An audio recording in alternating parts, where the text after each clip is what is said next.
इससे business, industry और economy सबकी बड़ी स्पीड, सबके पर स्पीड प्रभावित होती थी। लेकिन हालात अब बदल चुके हैं। पिछले 10 वर्षों में हमारे प्रमुख बंदरगाहों पर सिर्फ टर्न अराउंड टाइम में 30% तक की कमी आई है।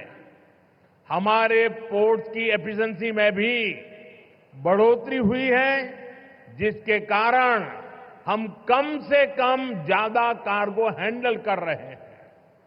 ഷിപ്പിംഗ് ഇൻഡസ്ട്രിയുമായി ബന്ധപ്പെട്ട ആളുകൾക്കറിയാം, 10 വർഷങ്ങൾക്ക് മുൻപ് നമ്മുടെ കപ്പലുകൾക്ക് പോർട്ടിൽ ധാരാളം സമയം ചെലവഴിക്കേണ്ടി വന്നിരുന്നു. സാധനങ്ങൾ അൺലോഡ് ചെയ്യുന്നതിന് ദീർഘകാലം വേണ്ടി വന്നിരുന്നു.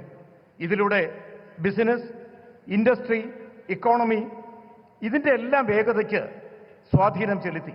എന്നാൽ ഇന്ന് കാലം മാറുകയാണ്. കഴിഞ്ഞ 10 വർഷത്തിനുള്ളിൽ നമ്മുടെ പ്രമുഖ തുറമുഖങ്ങളിൽ ഷിപ്പ് ടേൺ അറൗണ്ട് ടൈമിൽ 30% കുറവ് വന്നു. ഇതിലൂടെ പോർട്ടുകളുടെ എഫിഷ്യൻസി വർദ്ധിച്ചു. ഇത് കാരണം കുറഞ്ഞ സമയത്തിനുള്ളിൽ കൂടുതൽ കാർഗോ ഹാൻഡിൽ ചെയ്യാൻ നമുക്ക് കഴിയുന്നു. साथियों, भारत की सफलता के पीछे पिछले 1 दशक की मेहनत और विजन है। पिछले 10 वर्षों में हमने अपने पोर्ट्स की क्षमता को 2 गुना किया है। हमारे नेशनल वाटरवेज का भी 8 गुना विस्तार हुआ है। आज ग्लोबल टॉप 30 पोर्ट्स में हमारे 2 भारतीय पोर्ट्स हैं। लॉजिस्टिक परफॉर्मेंस इंडेक्स में भी हमारी रैंकिंग बेहतर हुई है। ग्लोबल शिप बिल्डिंग में हम टॉप 20 देशों में शामिल हो चुके हैं। സുഹൃത്തുക്കളെ, ഭാരതത്തിന്റെ ഈ വിജയം കഴിഞ്ഞ ദശകങ്ങളിലെ നമ്മുടെ പരിശ്രമത്തിന്റെയും കാഴ്ചപ്പാടിന്റെയും ഫലമാണ്. കഴിഞ്ഞ 10 വർഷത്തിനുള്ളിൽ നമ്മുടെ പോർട്ടുകളുടെ ക്ഷമത 2 ഇരട്ടി വർദ്ധിച്ചു. നമ്മുടെ നാഷണൽ വാട്ടർവേസിന്റെ വേഗത 8 ഇരട്ടി വർദ്ധിച്ചു. ഇന്ന് ഗ്ലോബൽ ടോപ്പ് 30 പോർട്ടുകളിൽ നാം 2ാം സ്ഥാനത്ത് നമ്മുടെ 2 പോർട്ടുകളുണ്ട്. ലോജിസ്റ്റിക്സ് പെർഫോമൻസ് ഇൻഡെക്സിലും നമ്മുടെ റാങ്കിംഗ് മികച്ചതാണ്. ഗ്ലോബൽ ഷിപ്പ് ബിൽഡിംഗിൽ നാം ആദ്യത്തെ 20 രാജ്യങ്ങളിൽ ഉൾപ്പെട്ടിട്ടുണ്ട്. अपने बेसिक इंफ्रास्ट्रक्चर को ठीक करने के बाद हम अब ग्लोबल ट्रेड में भारत की स्ट्रेटेजिक पोजीशन पर फोकस कर रहे हैं। इस दिशा में हमने मैरीटाइम अमृतकाल विजन लॉन्च किया है। विकसित भारत के लक्ष्य तक पहुंचने के लिए हमारी मैरीटाइम स्ट्रेटेजी का क्या होगी, हमने उसका रोड मैप बनाया है।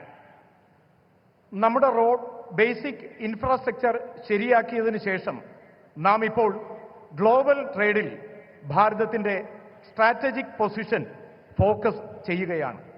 ഈ ദിശയിൽ നാം മാരിടൈം അമൃത്കാൽ വിഷൻ ലോഞ്ച് ചെയ്തിട്ടുണ്ട്. വികസിത ഭാരതം എന്ന ലക്ഷ്യത്തിലേക്കുള്ള നമ്മുടെ യാത്രയിൽ, അവിടെ എത്തിച്ചേരുന്നതിനുള്ള നമ്മുടെ യാത്രയിൽ മാരിടൈം സ്ട്രാറ്റജി എന്താകും, ഇതിനായി നാം റോഡ് മാപ്പും തയ്യാറാക്കിയിട്ടുണ്ട്.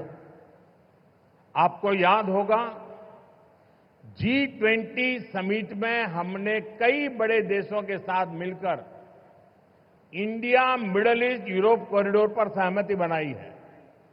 इस रूट पर केरला बहुत महत्वपूर्ण पोजीशन पर है। केरला को इसका बहुत लाभ होने वाला है। നിങ്ങൾക്ക് ഓർമ്മ കാണും, G20 സമ്മിറ്റിൽ നാം വലിയ രാജ്യങ്ങളോടൊപ്പം ചേർന്ന് India middle east Europe corridor എന്ന കാര്യത്തിന് അനുവാദം നേടിയിട്ടുണ്ട്. ഈ റൂട്ടിൽ കേരളം വളരെ മുന്നിലാണ് പ്രവർത്തിക്കുന്നത്. കേരളത്തിന് ഇതിലൂടെ വളരെയധികം ലാഭകരമായ കാര്യങ്ങൾ ഉണ്ടാകും. साथियों, देश के मैरीटाइम सेक्टर को नई ऊंचाई देने में प्राइवेट सेक्टर का भी अहम योगदान है। पब्लिक प्राइवेट पार्टनरशिप के तहत पिछले 10 वर्षों में हजारों करोड़ रुपए का निवेश हुआ है। इस भागीदारी से न केवल हमारे पोर्ट्स ग्लोबल स्टैंडर्ड पर अपग्रेड हुए हैं,